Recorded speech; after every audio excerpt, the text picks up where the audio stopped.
Students, कैसे हैं आप सभी। Welcome back once again.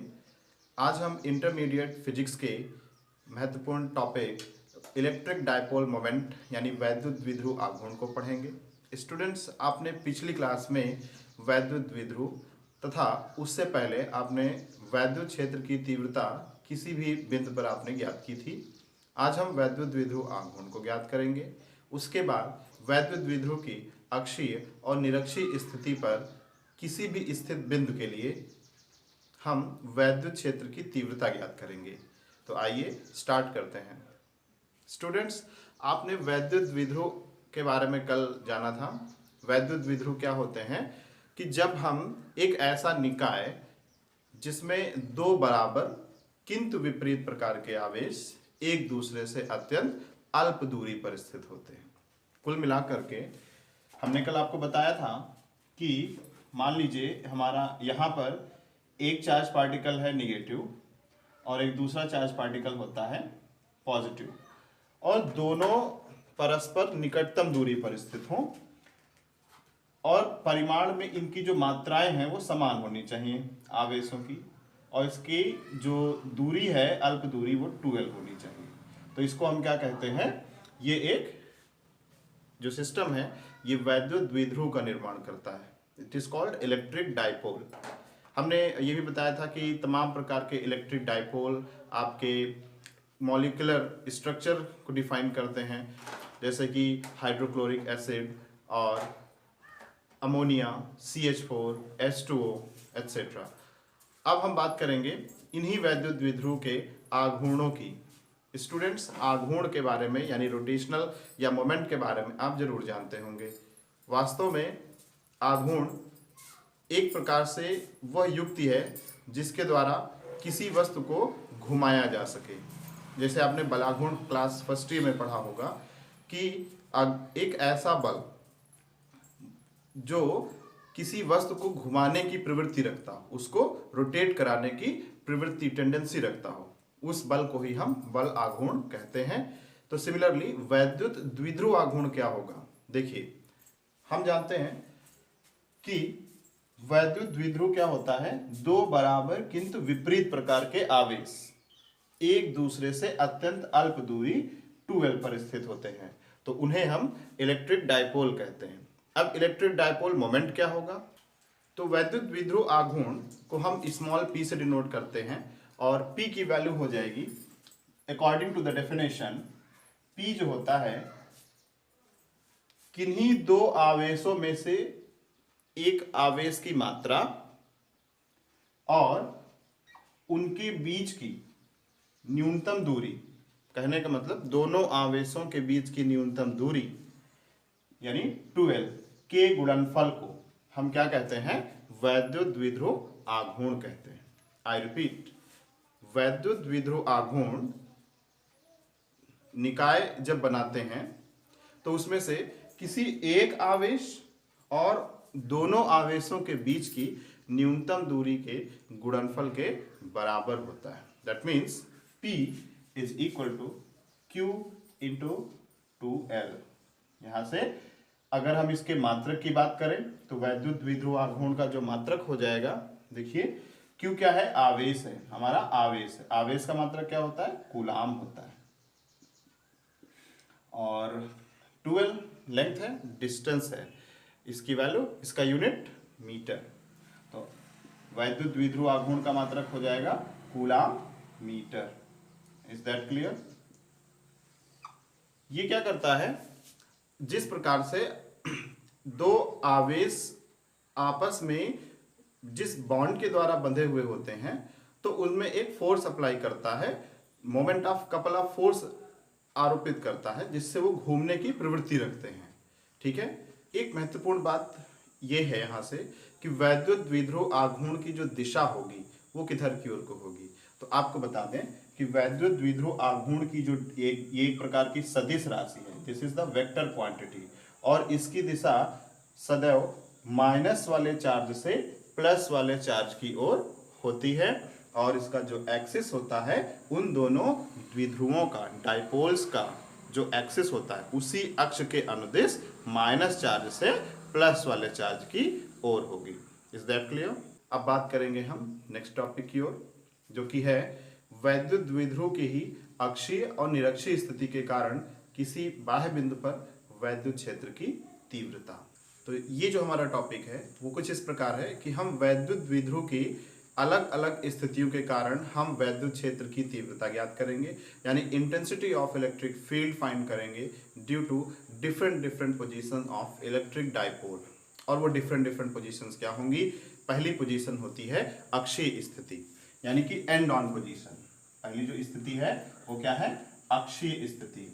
और दूसरी है निरक्षीय स्थिति। अक्षीय स्थिति that means and on position क्या होगा? आप जानते हैं कि कोई भी इलेक्ट्रिक डाइपोल, सपोज दैट ये हमारा एक इलेक्ट्रिक डाइपोल है -q और +q, ठीक है, और इनके बीच की जो न्यूनतम डिस्टेंस है वो कितनी है? 2l। कहाँ से? इसके मिड पॉइंट से। मिड पॉइंट से तो l हो जाएगी, ठीक है।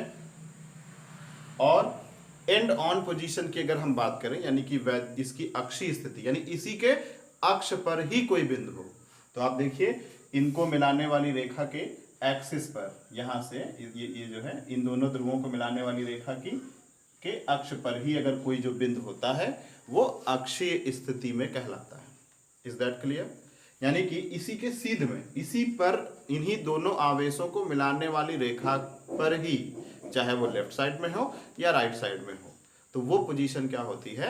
एक्सियल पोजीशन होती है, एंड ऑन पोजीशन होती है। और एक दूसरी होती है निरक्षीय स्थिति, उस पर हम बाद में चर्चा करेंगे।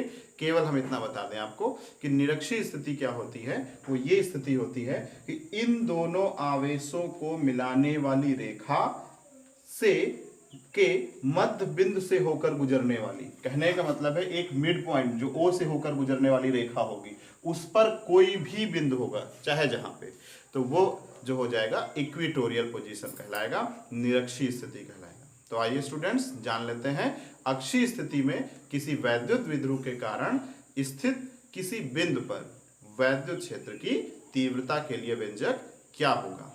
स्टूडेंट्स ये बोर्ड एग्जामिनेशंस में अवश्य ही पूछा जाता है किसी न किसी सेट में, तो आइए इसको जान लेते हैं। वैद्युत द्विध्रुव की अक्षीय स्थिति के लिए हमने एक वैद्युत द्विध्रुव ए बी ले रखा है जिसका मिड पॉइंट O है। ए पर एक चार्ज है -q, बी पर +q चार्ज है, और इसके मिड पॉइंट O से स्मॉल r डिस्टेंस पर एक कोई पॉइंट P है जहां पर हमें intensity of electric field find करनी है। हम क्या करेंगे, उस बिंदु P पर वैद्युत क्षेत्र की तीव्रता ज्ञात करने के लिए हम मान ले रहे हैं कि धनात्मक आवेश +q वाले आवेश से के कारण, धनात्मक q आवेश के कारण बिंदु P पर वैद्युत क्षेत्र की जो तीव्रता है वो क्या है? E1 है। लेकिन हमें यहाँ पर E1 करना होगा, कारण ये है क्योंकि धनात्मक वाले आवेश से दूर की ओर होती है, और इसमें क्या होगा, और जो माइनस चार्ज है, ठीक है, माइनस चार्ज वाले आवेश के कारण वैद्युत क्षेत्र की तीव्रता उसी ओर होती है, इसलिए -q के कारण वैद्युत क्षेत्र की तीव्रता हमने मान लिया E2 है। कारण ये है, भले ही दोनों परिमाण में समान है लेकिन दिशा अलग अलग होने के कारण वैद्युत क्षेत्र की जो दिशाएं हैं वो डिफर हो जाएंगी। अब हम पिछले फार्मूले के तहत ज्ञात करते हैं कि वैद्युत क्षेत्र की तीव्रता क्या होगी। नाउ हम क्या करेंगे, बारी बारी से एक एक आवेश को लेकर के उस बिंदु P पर वैद्युत क्षेत्र की तीव्रता पिछले सूत्र के तहत ज्ञात करेंगे, किसी बिंदु आवेश के कारण वैद्युत क्षेत्र की तीव्रता से। तो आप देखिए हमारे पास B पर एक पॉजिटिव चार्ज रखा हुआ है और वो एक डॉट चार्ज की भांति व्यवहार करेगा, और उससे कुछ दूरी पर स्थित किसी बिंदु पर वैद्युत क्षेत्र की तीव्रता के लिए फार्मूला वही लगाएंगे जो कि अकेले एक चार्ज पार्टिकल के कारण होता आया है। तो मान लिया कि धनात्मक Q आवेश के कारण बिंदु P पर वैद्युत क्षेत्र की तीव्रता है E1, वो हो जाएगा 1/4 pi epsilon not Q/r², Q/ distance का स्क्वायर। लेकिन यहाँ पर डिस्टेंस तो जो है बिंदु O से R है ना, तो जाहिर सी बात है ये वाली डिस्टेंस L कम हो जाएगी, घट जानी चाहिए। तो यानी बिंदु B पर स्थित प्लस चार्ज वाले आवेश से पॉइंट P की जो डिस्टेंस आपकी होगी वो R माइनस L होगी, है ना। चलिए, तो E1 इज इक्वल टू 1/4πε0 के भी ले सकते हैं अगर ये निर्वात या वायु के अतिरिक्त किसी मीडियम में रखा होगा इलेक्ट्रिक डाइपोल तो 1/4πε0 Q upon R square, that mean distance का स्क्वायर, और डिस्टेंस है टोटल R, ये L घट जाएगा तो हो जाएगा R माइनस L का होल स्क्वायर। ठीक है, और इसकी जो दिशा क्या होगी बताइए, दिशा हो जाएगी O से P की ओर, यानी OP दिशा में, है ना। O से P बाहर की ओर होगी। ठीक, तो इसको आप इक्वेशन 1 मान लीजिए। तो यहां से जो वैद्युत क्षेत्र की तीव्रता आएगी वो हो जाएगी 1/4πε0 Q अपान डिस्टेंस का स्क्वायर, और वो दिशा किधर की होगी, B से P की ओर। तो यहाँ हमें OP नहीं बल्कि B से P, क्योंकि यहीं तक है ना आवेश हमारा, तो BP दिशा में होगी। नाउ माइनस चार्ज आवेश जो है इसके कारण पॉइंट P पे इंटेंसिटी ऑफ इलेक्ट्रिक फील्ड कितनी होगी, तो वो होगी, आप लिख सकते हैं यहाँ पे -Q आवेश के कारण बिंदु P पर वैद्युत क्षेत्र की तीव्रता, तो वो कितनी है, E2 हमने कंसीडर किया है।